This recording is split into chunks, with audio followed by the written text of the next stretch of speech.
Hi, I'm Dr. Saira, And I'm Texas Peck. and today we're going to talk about Joy and suffering. on your consciousness journey.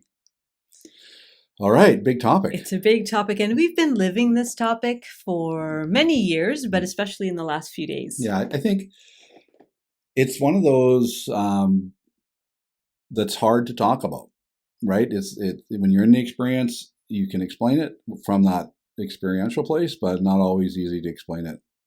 So we're going to do our best to shed some light on this. One of the challenges with this topic is it's framed in duality, right? Mm-hmm. And the mind really likes duality, right and wrong, good and bad, joy and suffering. The mind really is kind of designed for that. Mm-hmm. And so For the problem solving. Yeah, it's like, well, if I'm in joy, then, or if I'm in suffering, then how do I get to joy? If I'm in bad, how do I get to good? And so, but some of the things we'll talk about go a little bit beyond the mind. So just see if you can stay with us here. Yeah. Because we spoke about this morning, Dr. Saira and I, and it's like, wow, this is going to be a tricky one to keep the thread going. So it's so it's followable. Is that a word? Followable? It is now. Fallible. No, that's me. But so what about if it wasn't a problem? Like what you just said, like there's a problem. To solve. To solve. What if it just is and it's not a problem? We have a hard time with that because for decades, we've been deciding in our life what's a problem and what's not a problem. What do I need to solve? What do I need to fix? What do I need to do something about? And what's just fine the way it is? I think that goes back to our earlier conversation about adaptation. I mean, if we keep putting our hand on the hot stove, then eventually you're going to have a big problem. Well, here's a story about that. Okay. So my dad... Well, it's not a plant story. It's not a plant story. It's a cooking story. My dad used to have neuropathy in his fingers and feet. And so he didn't have sensation. It was the result of his diabetes. Mm-hmm. And so, but he loved to cook. Right. And so because he had no sensation, he didn't have pain receptors in his fingers. And so he'd get these burns and he wouldn't even know he had burns. And there would be days he'd be covered in burn blisters, because his body didn't send him the pain signal. So he wouldn't pull his hand away quickly enough. And that was really problematic, because then they get infected and they get, right? So that pain response is actually for our survival. Right. So we know that in the physical. Right. Right. It's like, oh, that really hurts. And how Don't do that. And how many times you go, I wish that wouldn't hurt so much. But maybe it's really a good thing. Because if it didn't hurt so much, we might continue to damage ourselves. Right. And have all this. Right. So what about the emotional stuff that we consider to be painful? Or if you're trying to get something done and your body's not cooperating. Mm-hmm. Do you want to talk a little bit about that? Yeah. So, I mean, I'm here this morning because I was ridiculous and decided that I would do a meditation this morning with the four of us. Because I was not well. And it became very clear. Now, so what I do when I go into a meditation is I'm looking for that intuitive guidance, trying to allow a different question to be asked and a different answer to come. Mm-hmm. So in my framework of my past experience, it would be like, when you're this sick, you stay in bed. Right.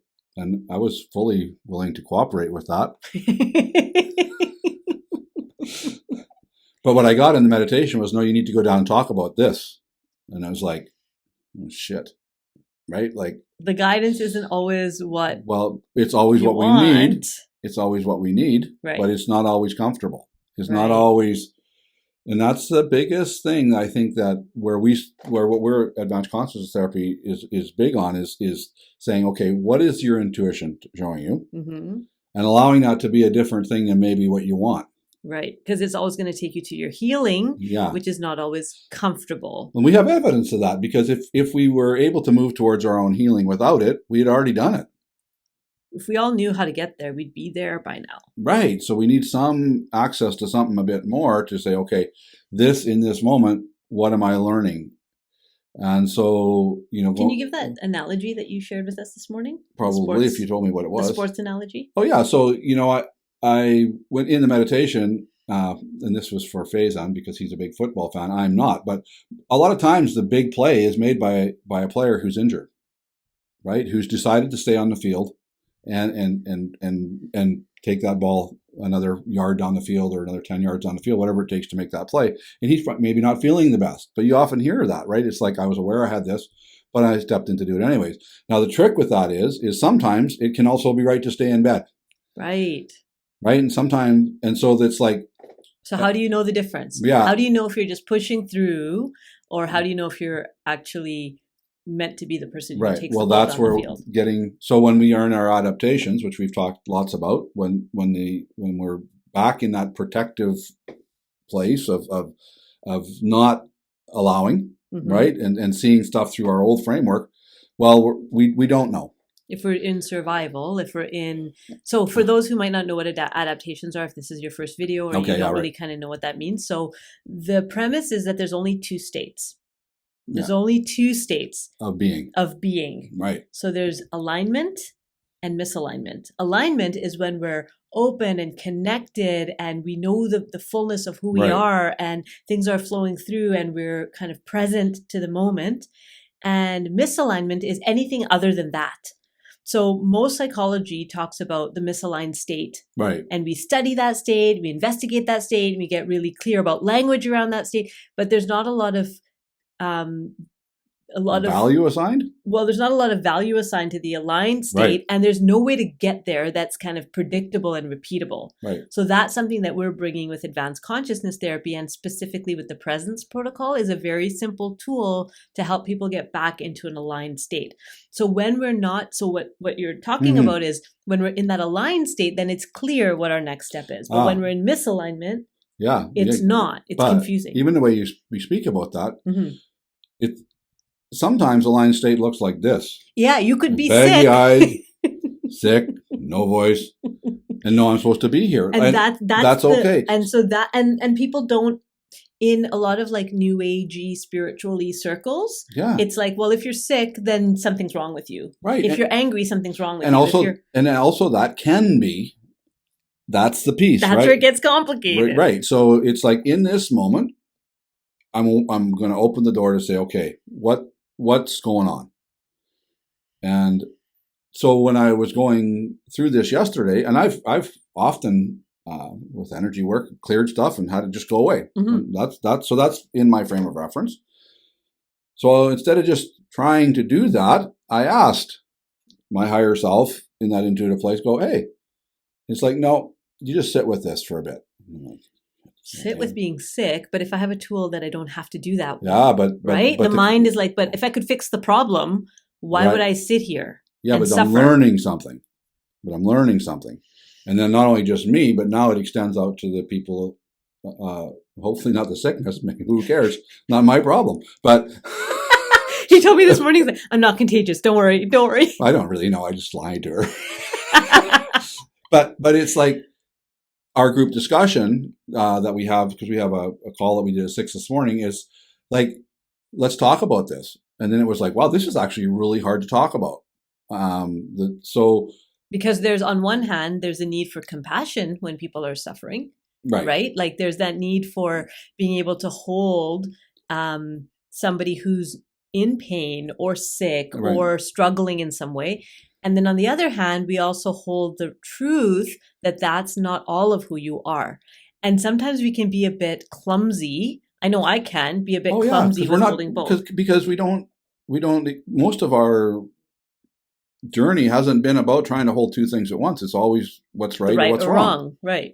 So at this point, I'm really, all joking aside, I'm really glad to be here, right? Doing this. I know, and so glad is kind of one of those slippery terms, you mean my language, but like in this moment, I know I'm exactly where I'm supposed to be, doing exactly as close as we can what I'm supposed to be doing. So that purpose piece of my life is also fulfilled. And I think that a lot now is made off in our society, is really built a lot around what we would like to be doing, as opposed to asking the question, what am I here to do? And Can you say that again? Say that again, Texas. That is profound. So, our society is very much about what do I want to do? What is it that I want to do, rather than what am I here? What's my purpose in being? We don't ask many purpose-driven questions anymore. Right. What am I called to do? What am I being shown to do, rather than what would feel good? Right. So that's my big thing that I bang a lot on, is maybe if we ask a different question, we could get a different answer. So if my lens on the sickness is just I need to get better, then I'm only going to hear those options. right? I'm only going to hear that. But what about if I said, okay, I'm just in this experience. What's it teaching me? That's a different kind of question. I'm in this experience, and what's it teaching me? Right. And so that's sort of a lot of how I frame my life. You know, that's like, and if I'm contracted, I can't do that. What do we do when we're contracted? We look for something to blame. Oh. You know, like, oh, I was around that person and they probably knew they were sick. Why the hell did they come into my office? Now I'm sick too. Right? And that creates more separation. Oh, totally. Now I'm separate from the person who, whatever. It doesn't matter. I'm still sick. Right. But the blame helps us feel some sense of control. Right. Which is that controlling behavior. And even a controlling behavior that allows me to have the behavior that I want. What do you mean? Well, if it's your fault that I'm sick, then if I go to bed for 2 days and I'm not supposed to be in bed for 2 days, it's still your fault. I've attached the blame to you. It's stuck to you. So you don't actually, once you're sick, you don't actually have to ask any other questions. No, I'm just going to be here for a while. And be mad about being mad about being sick and probably mad about everything to do with being sick. You know? And Can you relate? Can you relate to this? And then it's like, well, gee, sure would have been nice if somebody noticed I was sick. Like, nobody brought me soup. Or if they did bring you soup, it goes, they should have known I don't like tomato chicken noodle. They don't listen to me. My granddaughter does the whole body is collapses. Arms are backwards. Yeah. But that's what we do, right? So, but this agency that we have over us being the determiner of outcome, right, is not just the ability to change the physical outcome. That's there. But I believe that we only change the physical outcome after we've learned the lesson that's the internal outcome. That is huge because it explains why, people talk about manifesting, right? Like, I want to manifest this life with these certain things in my life, right? Like a loving relationship, a happy home, whatever we have is our, requirements. And yet so many people who are smart and talented and connected and ambitious don't necessarily have their checklist, and they're feeling that sense of like, what am I getting wrong? Like, why am I not getting? It gets even more confusing when you do have your checklist. Oh, right. So what about if growing up, I grew up, hypothetically, not really, I grew up really poor, right? And now I've attained wealth, and I've attained the beautiful That's partner. My story. Yeah, grew up really poor. Yeah, all of the stuff, right? And you still get there, and you go, well, than what I thought it would be. Like, is the answer having more money in the bank? I think a lot of the answer is purpose. Like, we came to have this experience, to learn and to grow. And actually the fastest way to do that is to have purpose. But the purpose isn't something that we can get out of this. The purpose also is part of our intuitive calling. It's like, does that make sense? It makes sense. I would love for you to elaborate on this because I think it's such a critical piece. How are purpose and suffering connected? Yeah. Suffering and joy thing, right? Struggle and joy. Like, how is that connected to purpose? I don't even know that they're different. What? I don't know that they're different. Tell me more. Well, just blasted my brain. But it's perspective on what's happening. Okay. Right? So contracted, I have suffering. Yeah. Right?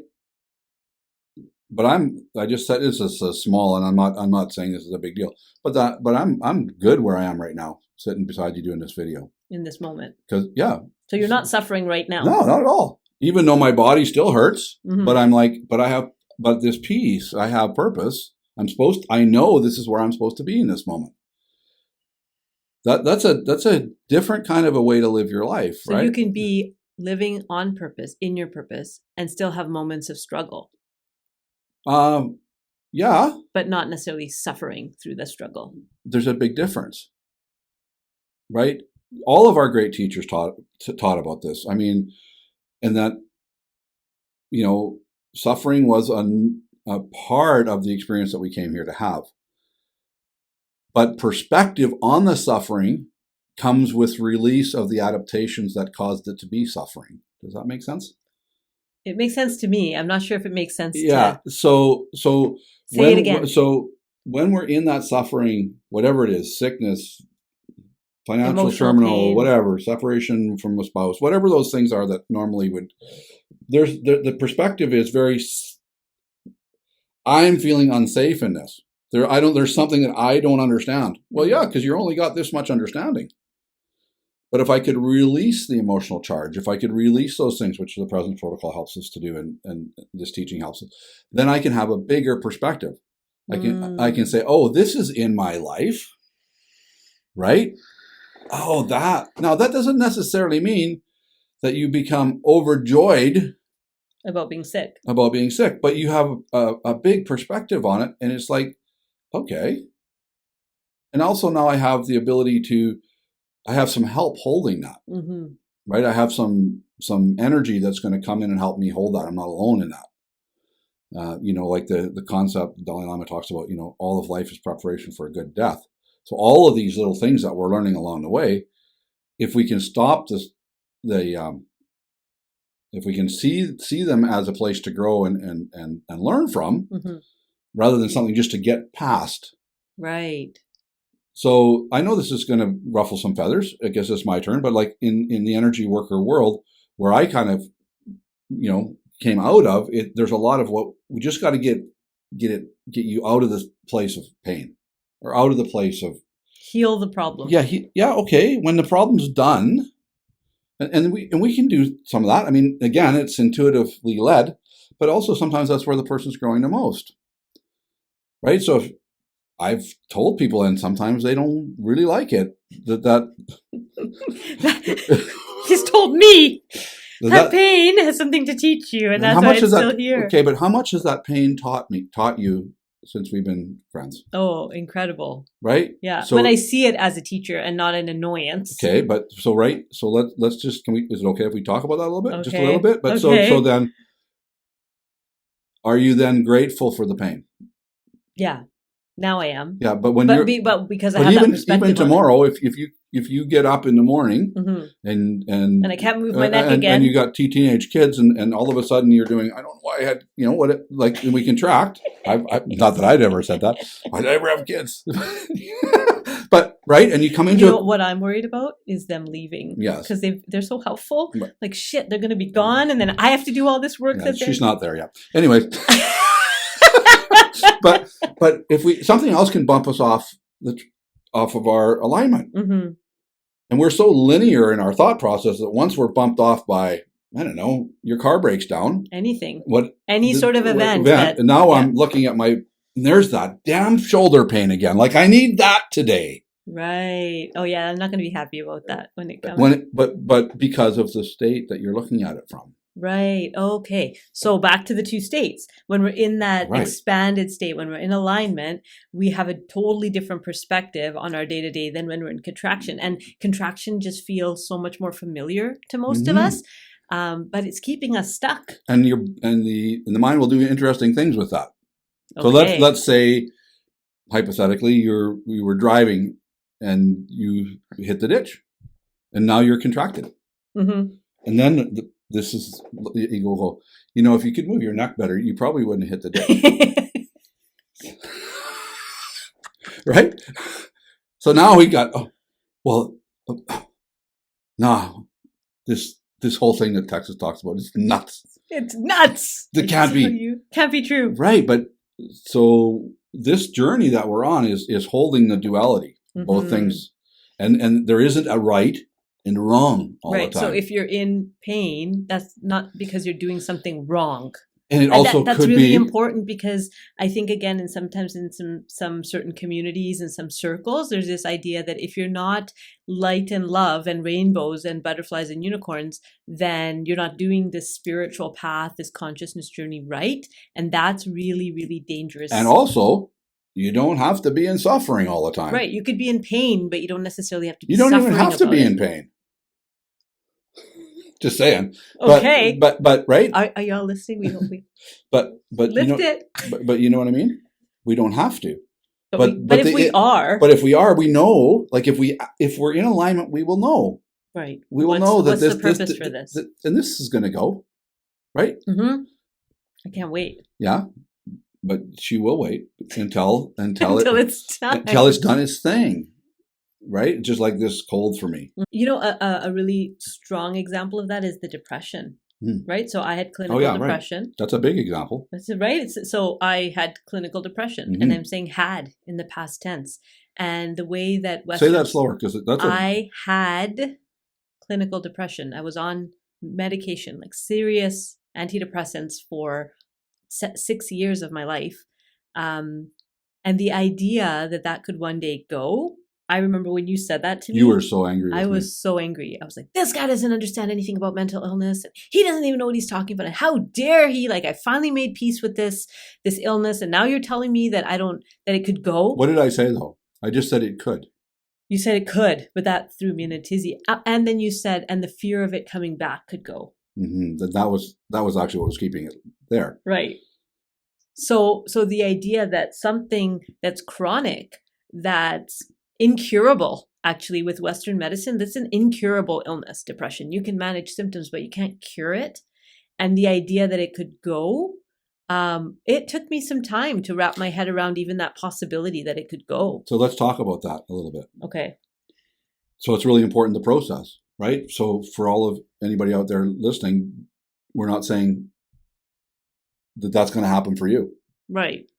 It's a possibility. It's a like just it's a very the fact good that it was a possibility that wasn't even in my frame of reference, that it was even a possibility that. But we did probably 6 months more, something like that, from the time I said that to when right. And what Texas helped me with was coming back to the listening to my intuitive voice, what I like to call my inner healer, right? That part of me that knows how to repair my skin when I get a paper cut. And you don't have to think about it.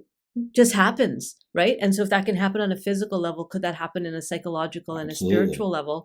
And that idea that I have this force in me that's moving me towards my healing was new. It was a new concept. And I think that's a lot of what we talk about, right? The intuitive voice is always taking you towards your healing.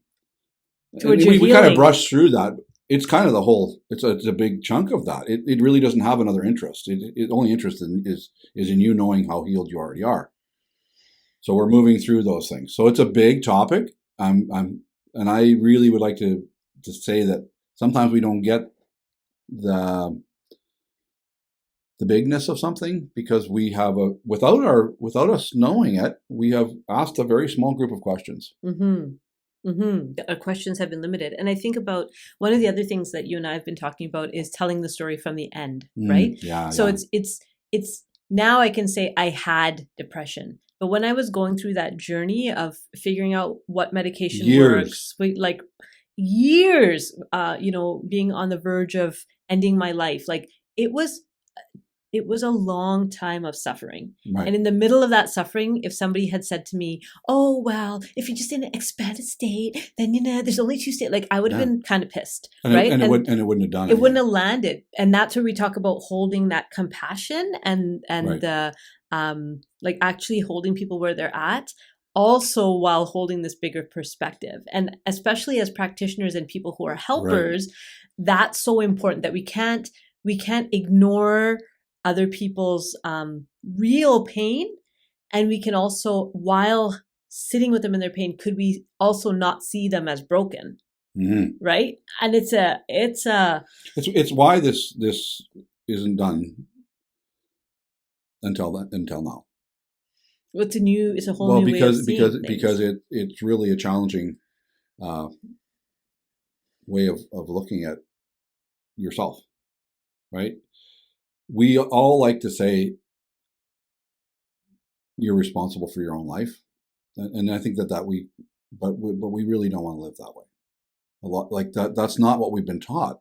We've been taught that to survive, we need to find some exit strategies instead of some entry strategies, right? Entering into that, like you said, that compassionate healer that is us, for us, right? And this, what we're talking about today, is probably going to push some buttons. I hope it does. I hope it pushes some buttons and says, "Hey." He doesn't mind pushing buttons at all. Well, but I do. I like to be, You like people to not say "F off, Texas." Yeah, this is He hears that almost from every client. Yeah. Yeah. But even you, Even me. several times. But yet, so here we sit. But that's the ego, right? That's the part of us that contracted. But the ego doesn't like to be told off. But Source doesn't care. Right. It does care. It's like, I'll still love you. Doesn't matter. Oh, look at that. Told F up. I'll still love you. Right? That's a different place. Mm-hmm. So there are answers.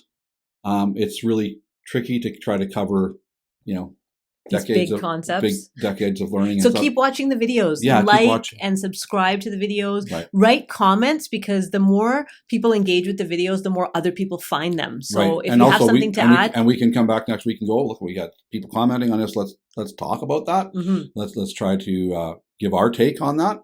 And thank you for viewing today. See you next time. Bye.